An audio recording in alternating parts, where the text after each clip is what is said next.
Hey guys, welcome back to the channel, and today we're gonna look at this guy. It is my custom painted Siege Skywarp along with his Battlemaster partners from the Phantomstrike Squadron. Kind of. I'll explain what I mean when we dive into the latest GotBot True review.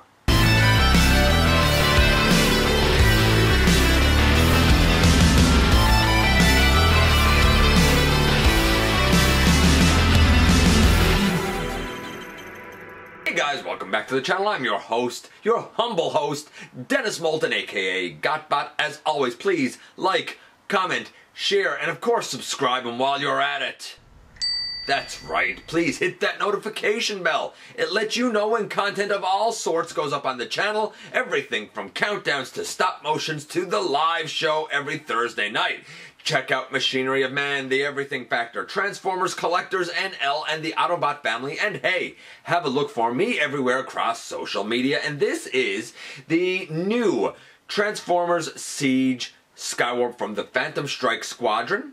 And he came with 3 Battlemaster partners. Now, I'm going to talk about the Pterodactyl one. I don't remember the name of Terror-daxtyl, I think. I'm going to talk about that with reference to Pteraxadon, because I don't actually have that one. And in terms of Shrute, or Hairsplitter, if you will, and Fracas, or Fracas, I actually have customs done of them, so we are going to talk about them, but I've done customs of those 2 as well. So, it's kind of the Phantomstrike Squadron, but not really. I know it sounds confusing. How about we clear things up and head over to the table and take a closer look at these guys. So as I said, in essence, we're taking a look at the Decepticon Phantomstrike Squadron, sort of, but not really, because this is actually more of a hodgepodge of that box set. You will notice that we have 3 little Battlemasters out front. All of them were bought kind of independent of the set. However, I did manage to obtain Skywarp and the instructions for the set from good friend of the channel, Andrew, and I really appreciate him helping me to get this. You know, we don't have our usual packaging to look at, so because we don't have our usual packaging to look at, I guess we're going to have to start off a little bit differently. And the best place to begin, probably, is with the instructions. And as I have stated often, I like the instructions with the Siege line. They're big, they're bright, they're clear, and easy to understand. Of course, my favorite part. And of course, you know that I love looking at the stats for these things. Of course, this is for the Null Ray. As you can see, it's quite strong, quite accurate with a decent range. I would guess it's probably the same stats that we had with Starscream. But we have a bonus this time. And of course, with 3 Battlemasters in this box set, we have 3 more sets of stats. Up top, we have the Incendiary Rage Cannon. And as you could tell, and probably would expect, it's quite strong.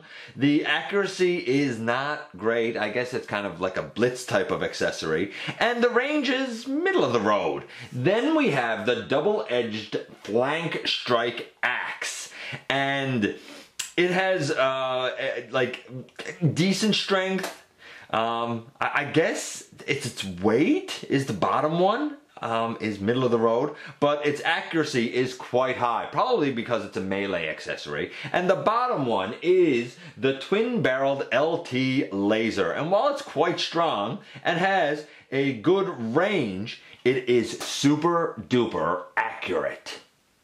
The set also comes with a number of blast effects. Now, of course, this is not the correct colored one. This is the one that came with Pteraxadon, but it's the same blast effect, except in the box set I believe it's orange. We also have 2 of these ones that I believe came with Aimless. I think they're blue colored maybe in this box set. Somebody can correct me on that. And last but not least, 2 of these ones I also think maybe in orange, maybe in blue, I'm not sure. I like to call them the Christmas light blast effects. Now, before we move on, I just want to note that this is obviously Pteraxadon. I'm just going to use it very quickly as a point of comparison for talking about Terror-daxtyl. And Terror-daxtyl is a reuse of this exact mold. The head and wings of that one are, and I guess tail and feet, are like a silvery light gray. The back of the wings of this one like has teal on it.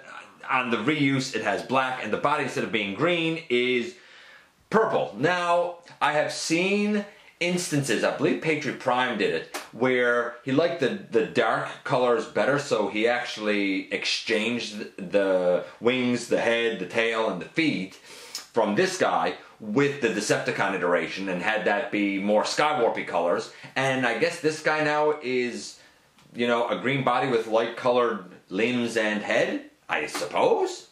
That being said, the reason I wanted to kind of note it here is because it is a fantastic mold. Having it in that box set is a complete win. A lot of people overlook this guy, and they shouldn't, because he is perhaps the best of the Battle Masters. The paint I said on him was a 10. Same thing for Pterodactyl. We don't really have a frame of reference for him before this, so we're going to say a 10. Why not? The articulation for this guy I said was a 10 in his review back in episode 549 for Terror-daxtyl. Exact same articulation. We're going to say that's a 10 because it's like it's a bird, dino bird thing. What more do you want to do? The transformation, I noted that again, that's a 10, and it's a 10 with Pterodactyl. What a strong start for the box set with just this Battle Master. In terms of the conversion, of course, you can put this down and you put the feet up and you have like the battle axe thing here. You can also use the 5mm like peg down there, and he can be like a, I don't know, like a blaster. You can even put these in, and he could be like a traditional blaster.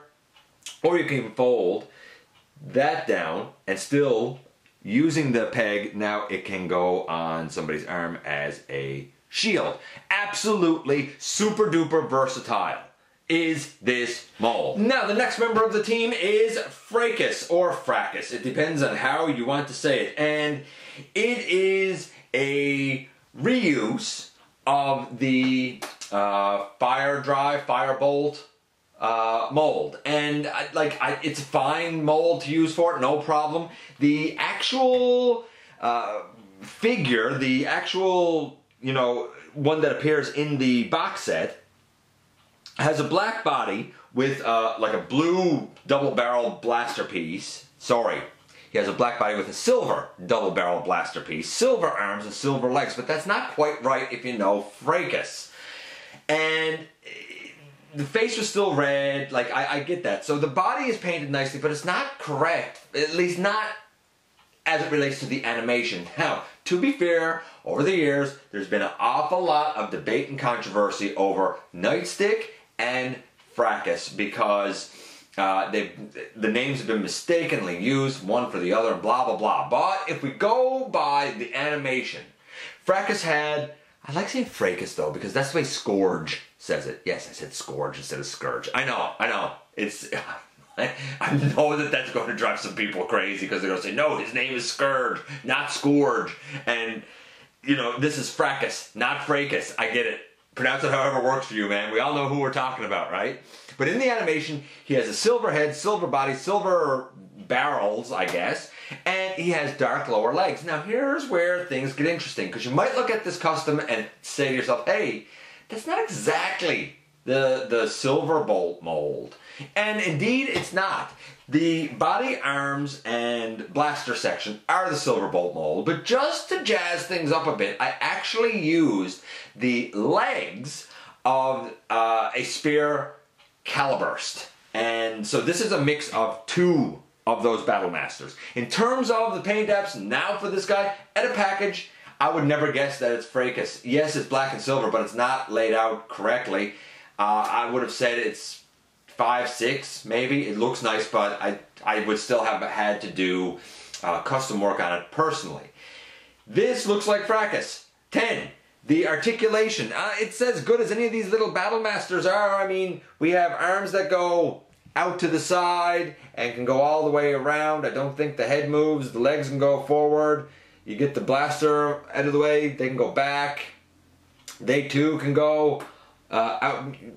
Ooh. Get the arms there. They can go well out to the side. Like, I'm cool with it.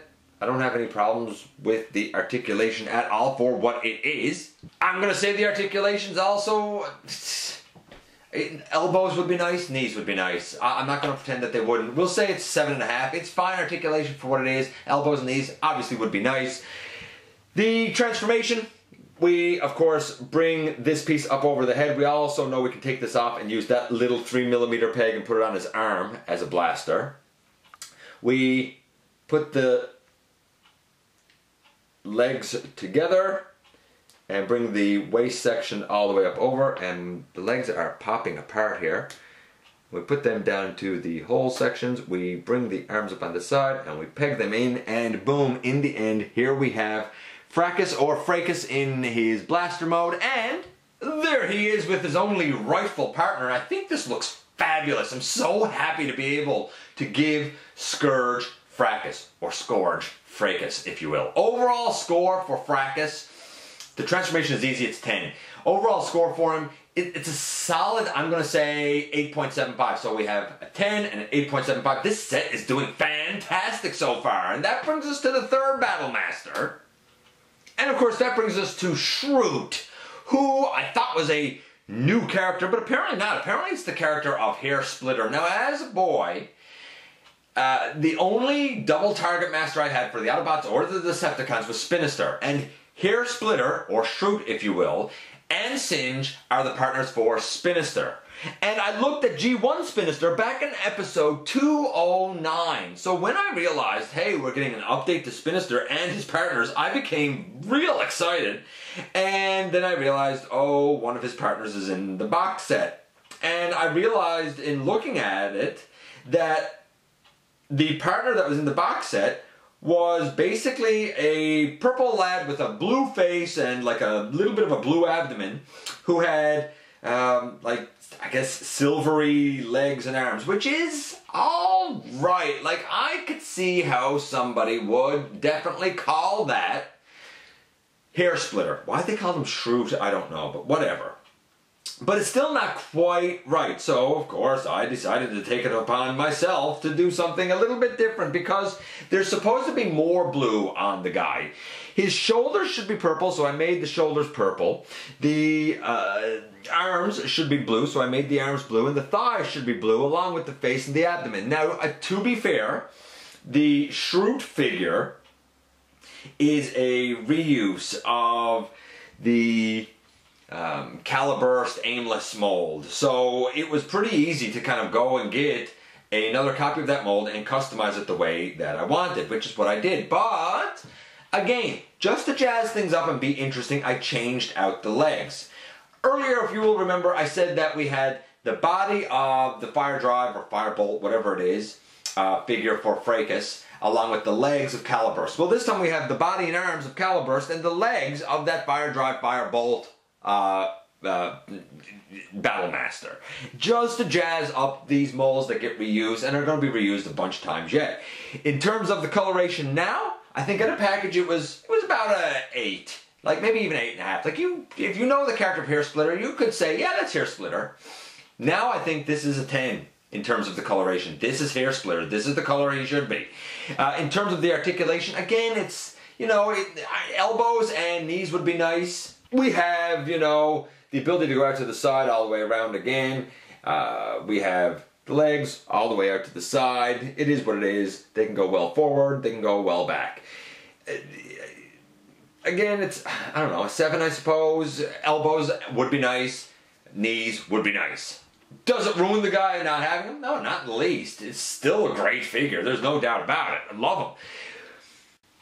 Then we get to the transformation, and that's where doing the kind of custom that I did here does hurt him a little bit. We, of course, bring this piece up over his head, which I've also painted purple. It was black. We put the legs together, and then we flip this up over the back. Now, because of the fact that there's no space in the back of the legs don't fold down perfectly. This and this still comes up on the side and tabs in, but now my blaster looks like this. And I don't have a Spinister to put it in the hand of. Not yet, but I will. So it is a little bit of a stylized blaster because these have to be up. Have I thought about kind of cutting out the notches in the back of the legs? I have, but you know what? Maybe having them slightly angled up just gives this blaster a little bit more of a unique look, and maybe I'm okay with that. Maybe I'm okay with that. Of course, this is another kind of wing. It's a fine little Battle Master to have in there. In terms of all the Battle Masters and an overall score for them being in this box set, I'm going to say that all of them together are they're a solid 8.5. Maybe even 8.75. They're great little moles. They're fun. Either you're into them or you're not, but that's not the main event of this box set. We're here to take a look at the main event of that box set, and that, of course, is going to be my Custom Siege Skywarp. And the funny part is that Skywarp is typically the hardest guy to get. And in terms of this new mold, Skywarp's the second one that I've gotten next to Starscream. In fact, here he is with Starscream. No Thundercracker yet, unfortunately, and no Rainmakers here. As far as I know, they haven't even been released in Canada, and certainly no Redwing. From what I've heard, we're not getting Redwing in this country. I don't know. I guess we'll wait and see. Maybe we will, maybe we won't. Wouldn't be the first time we've missed something. But here's Starscream and Skywarp together. I looked at Starscream back in episode 545. So I already done the conversion going from robot to jet. We have to do the conversion now from jet to robot. Now you may or may not be saying to yourself at this point, what do you mean custom paint apps, GotBot? I don't really see much custom here. It's because I left the battle damage on the guy in plane mode. I believe as a plane that, you know, the battle damage could be there. I'm okay with it. I've done the same with Starscream, even though Starscream was also custom painted.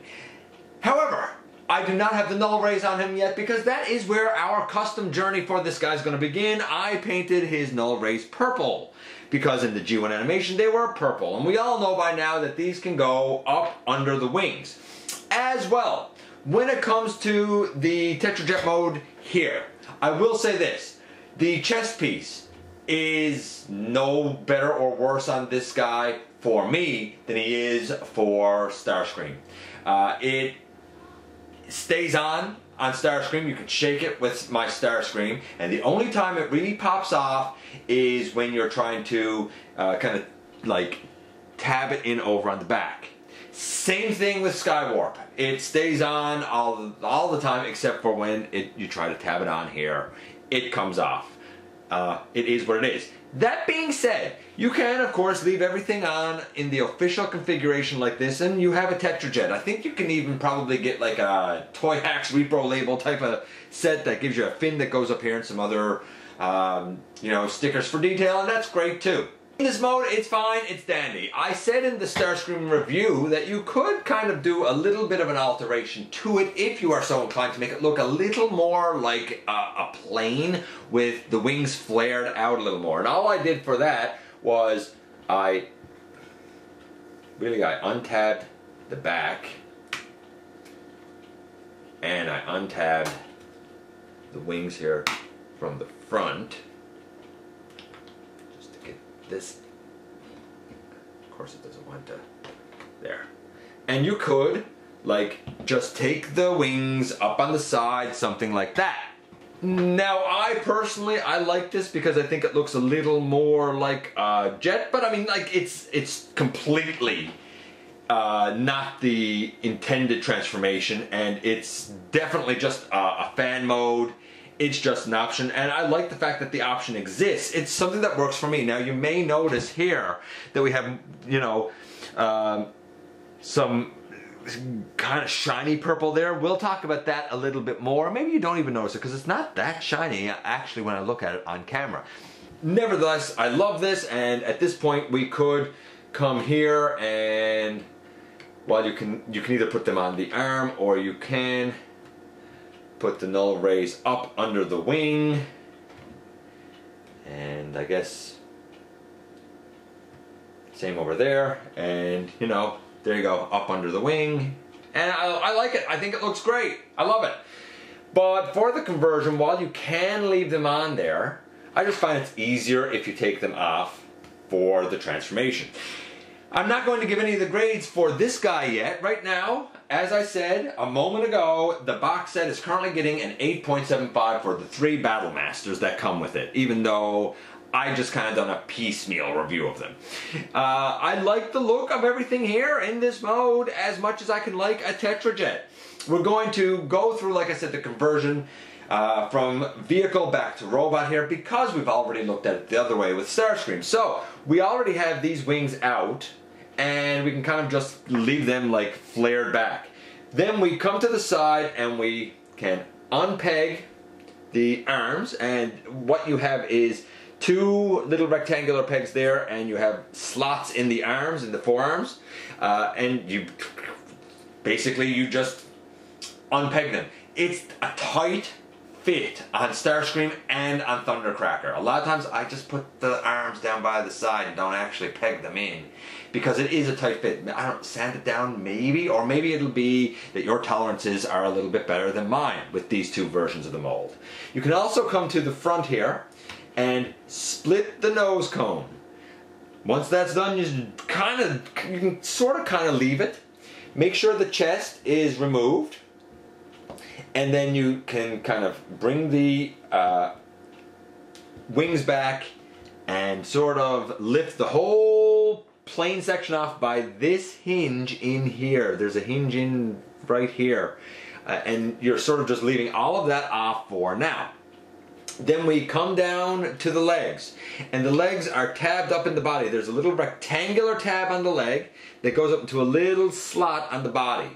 And we do that and bring both legs down, and then at this point we're going to just rotate the legs around. And I'm going to stand this guy up, and we're going to finish the rest of the conversion from there. And you probably noticed by now some of the custom paintwork that's been done. So we have now the whole plane section kind of hanging off his back by that hinge. We have the legs down. I opened out the feet in order to stand him up. So I brought the toes forward and the heel back. There you go, pretty easy. Then the whole chest piece comes down over the front. We angle back those shoulders, and that will come down and peg in. We come in here and we bring up this head, and I guess you can take that flap and bring it to the back as well. Then we come to the arms, and I think the arms are brilliant. You turn them so that the elbow hinge is facing forward. Then we open it up, and I think by now most people probably already know this. Opening this arm is always a nuisance for me to figure out exactly where it is I'm opening it from. Where is the... There. There we go. So we open the arm. Wow, I really kind of stumbled over that. We extend the arm. We bring out the hand. We close the arm back up. And then of course we'll do the same thing over on this side. Again, I probably made it look harder than it is because it's not. There you go. That time I was able to open it no problem. Extend the arm. Bring the hand down, close it up. It's really as simple as that. It's just over here for some reason I was struggling with trying to figure out exactly where the arm was. We come to the back here and the thruster section. We lift up and down over the back. We take the, I guess what becomes the shoulder pylons, and we flip them up and flip them up and in behind, and we have a little rectangular peg back here, and there's a little peg hole on each of the pylons, and we're going to peg those pylons into position and collapse. We're going to peg the pylons in and collapse the hinge that all of this is attached to. I find that it's easier to peg in one pylon at a time. Collapse that hinge, bring that piece back that's behind the head, flare out his wings, and we can finally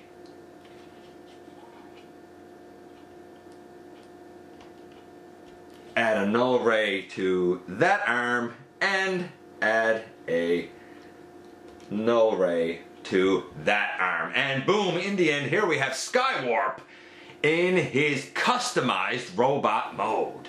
So a lot of stuff has been done here with this guy. I wanted him to be more animation accurate. I did not like the battle damage in this mode. So what did I do about it? I'm going to try and go through it pretty quickly here. Starting from the bottom, going up. The shin and lower leg, I honestly mixed a a bit of a mix of black and gray. And it gave us the kind of gunmetal gray that this guy is, because he's not really black. He's not a stark black. He's a gunmetal gray, and I kind of like it. Very dark gunmetal gray. And I painted the lower legs, all that. Then the little intakes that are silver, I painted them silver again. I thought about painting them metallic blue, actually, but I kind of like the silver. The purple section here was battle damage on top of purple paint. When I started to try to remove the battle damage, I found that I was removing the purple paint. So I had to paint that over totally once again as well, which it's not a big deal. Going up the body, there's not really anything to note until we get to his, I'll say, chest region. There was battle damage on his chest region. So I tried to remove it, and all I really succeeded in doing was taking the paint off from his intakes on his chest. So I had to use that same gunmetal gray and repaint the intakes, and then I used a gray and white mix to do the rest of his body, and just painted it over with a very watered down mixture, actually. So I've done a few coats of that because it really didn't need a lot to cover it.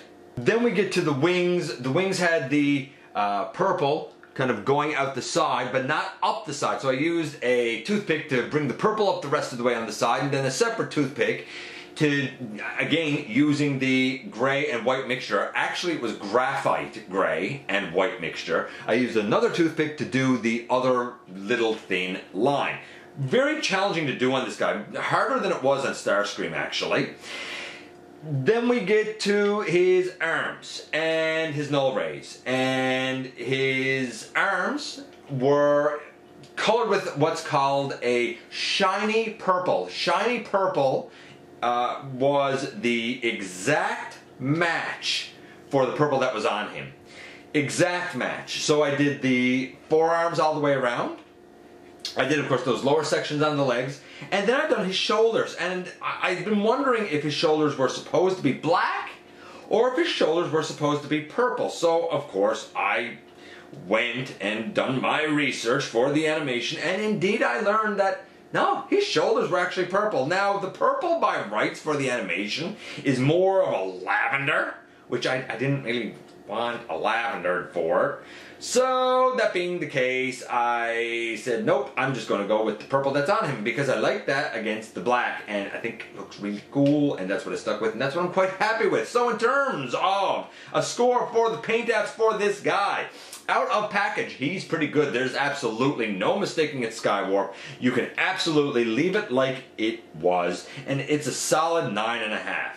Now, with the custom paintwork done, to absolutely match the animation, it's a 10. It's a 10. It is, you look at the animation, you look at this, it's, yeah, that's the way he looks. So 10 for paint apps. In terms of articulation for the guy, for Starscream, I said that the articulation was a 10. And guess what? The articulation for this guy, again, I'm going to say is a 10. Why? Because the head, it can move up and down, left and right. The arms go all the way out. They can, you know, by rights they can go all the way around. You can bend the wing out of the way as much as you want. The wings bend all the way back. They can angle up and down. So there's a bunch of versatility in the wings. We have a double elbow joint. We have wrist rotation. We don't have any hollowness there. We even have a bit of a butterfly joint. We have a waist on the guy. We have legs that can go all the way forward. We have legs that can go back. We have a thigh hinge, probably a mushroom peg, I'm not sure, but it's built up into the thigh. The hips allow the legs to go all the way out to the side. He can do, if I didn't say it, he can do like high kicks up to the front, and in doing so, he has a super duper deep knee. I love it. We have ankle tilt, and the ankle tilts work better on Skywarp than they do on Starscream. We have toe tilt and heel tilt. Articulated fingers, that's the only thing that this guy could want. And for just a mainline Voyager class figure, you know what? I don't think that... I don't think you can go wrong with what we have. I don't think you can honestly really expect the articulated fingers just for a mainline figure. This is a 10. The transformation, the tolerances are a little bit better on Skywarp than they are on Starscream. I said for Starscream that it was a 7.5 because there were a couple of tolerance issues. On this guy, there are none, as best as I can tell. While I mentioned the chest was exactly the same, that's not the tolerance issue that I'm talking about. There's a couple of other little fiddly bits with Starscream that don't like to line up quite as nicely as they should, but they line up just fine with this version of the mold. So overall I'm going to say that his transformation is an 8.5. The overall score for this guy being a 10, and an 8.5, I'm going to say that the overall score for him is about a 9.25. I said we were at an 8.75 for the set. Now, that being said, this time we're not really doing guilty or innocent because we're looking at a group together and the Battle Masters didn't actually go up in price at all.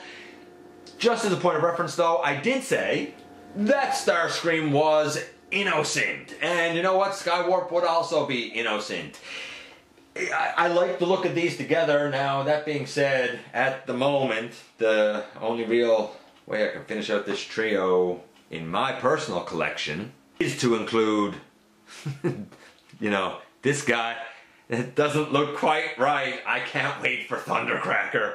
But like, you know, speaking of fall of Cybertron, here are the two Skywarps, and you know what, like, I love both of them. I think they're both fantastic figures. I mean, I looked at the Fall of Cybertron one back in episode 111. Fun fact, the review of this figure is my lowest viewed video of all time on my channel. I don't know why. I don't know why people don't love Skywarp more. He's great. I was always very happy with him. But the overall score for this Skywarp, I said, was an 8.75 at the time, and I stand by it. It was an 8.75. It is an 8.75. The new Skywarp is a little bit better, being a 9.25. The overall score for the entire box set is actually the average of an 8.75 and a 9.25. We're going to say that the overall score is a 9. It's a solid box set. You have to be okay with the fact that it's all repaints, but I accept it because it's all characters that A, I would like to add to my collection, and B, that I understand the logic in using repaints for. When it comes to the overall price, when I look at the cost of a Voyager and these three Battle Masters, honestly, at least here in Canada, the cost is pretty accurate. It's pretty average. I think that it was actually priced very correctly. Right price, great molds, great figures, great box set. And so here we are once again, and I still have Skywarp in hand. Now, first things first. Obviously, I couldn't really take a look at Pterodactyl, but you know what? I know the mold, and it's a fantastic mold. If you kind of skipped it for Pteraxadon, then why not get it now? Because it's really quite good and quite versatile. Then we have the two other Battle Masters. For Shrute, or Hairsplitter if you will, what comes in package is fine. Absolutely fine. And now that I know it's Hairsplitter, I think to myself, yeah, that works, man. It's alright. But I do kind of also consider myself a little bit of a perfectionist, and I really wanted to add to it, so I kind of came up with my own custom, which works for me, but of course it won't be for everyone. Nevertheless, that Battle Master, also quite good. And finally, the Battle Master for Fracas is that same one that we've had a couple of times now. Quite excellent. Even if I got that one, I would need to do the repaint on it the way that I done my custom. Even if you leave the trousers black, you know, whatever. The Battle Masters are all great, but let's be realistic. The star of the Phantomstrike Squadron is really this guy. And I don't know, like, there's a part of me that wants to say, I don't know why they always make Skywarp the most challenging one to get, but I was pretty lucky to be able to source this from friend of the channel, Andrew. And I really appreciate him kind of doing the split on this box set with me, because I really wanted to add Skywarp to my collection, and I thought it was going to be quite challenging to do so. I got him before Thundercracker. Who knew? Got him before the Rainmakers. Who knew? But I love him, and I love this mold. I think it's fantastic. I understand that some people will say, the tetrajet isn't quite for me, but you could always flare out the wings the way that I did. In terms of the custom paint apps, I would like the animation accuracy. Yes, the purple is too dark for the animation accuracy, but I like the deep purple along with the near black gray. I kind of like the fact that it's not a stark black. I can understand why some people would want it to be a stark black, because that is definitely accurate. But I think I kind of like this mix for Skywarp the best. What can I say? The articulation is excellent. The transformation is excellent. The look is excellent. It's a fantastic Skywarp. Overall, the Phantomstrike Squadron is a fantastic set that I think is absolutely priced right. Let me know if you picked up Skywarp or the entire Phantomstrike Squadron for that matter. What do you think of them? Do you think that they worked out well or not? I certainly do think that they worked out very nicely. You know, I appreciate you guys dropping by and give me some of your very valuable time. Please hit that subscribe button. It helps me out so much. If you're in a position to help the channel to grow, there's a donation link down in the description. And I very much look forward to the next time that you and I get together to have another visit, either in the live streams, at the stop motion premieres, or right here inside the videos.